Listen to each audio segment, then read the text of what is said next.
In the early stages of the creative process, many children will explore still, and that's not something that we're ever going to get away from. Adults explore when they're warming up.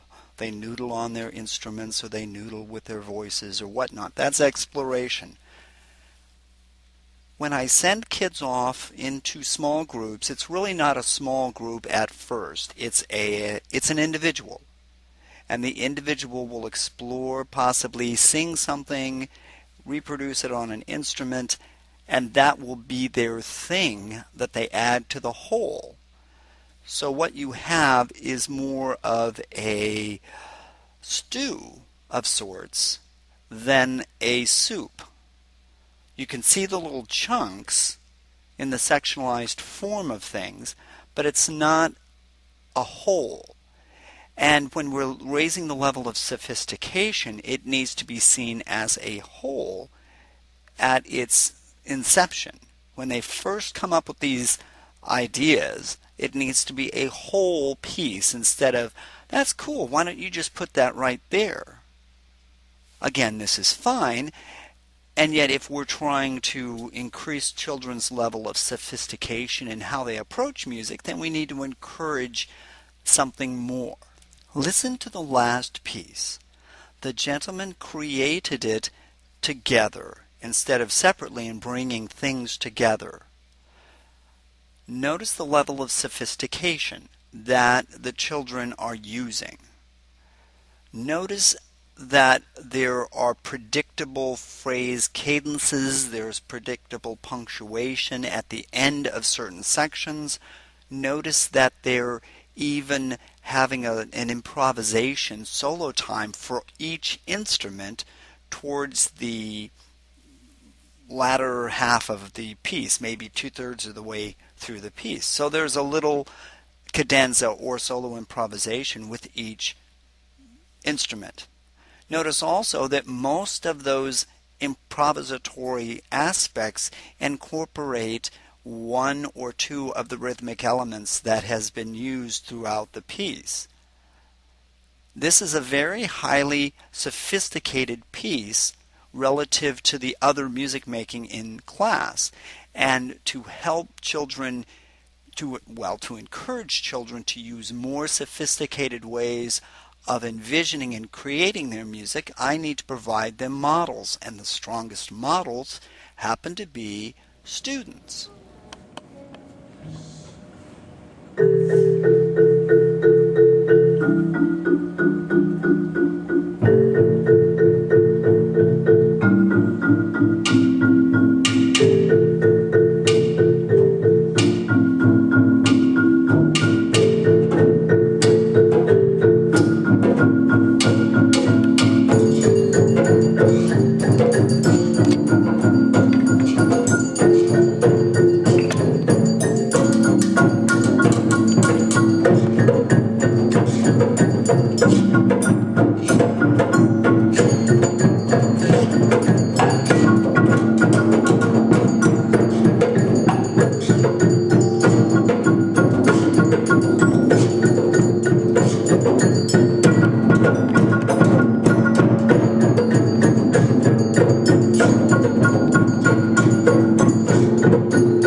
We learn by conversing.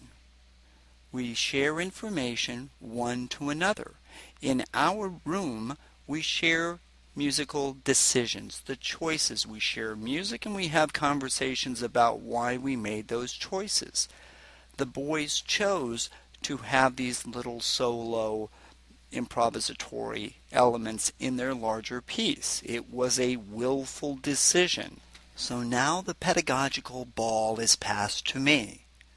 They make a choice, an informed choice, and what am I going to do about it to help others increase their knowledge and understanding of how music can be, the scope of their imagination, what music entails, and at the same time highlight what the children have done. Since the boys have created a piece that uses trading fours, using a jazz term, it would be appropriate for me to go and select music that had that in it as well. One of the things that I want you to think about is the fact that engaging in child-centered learning and moving the level of sophistication of the music that your children make ever higher, they begin to see, or I hope they begin to see, Beethoven and Bach and Brahms and Stravinsky as kindred spirits. Everyone is a musical artist of varying skill levels, and yet we are all kindred spirits. We all have music in us, and that we're getting that music out. Look at what you did. Now look what, or listen, should I say, listen to how Bach does the same thing. You did this really cool thing, and now listen to what Prokofiev did with a similar idea. Kindred spirits. Sophistication, ever increasing the level of sophistication in your classroom and your expectations of what your children can do will bring them joy that you feel in those aesthetic moments. Music is cool. Make it sophisticated.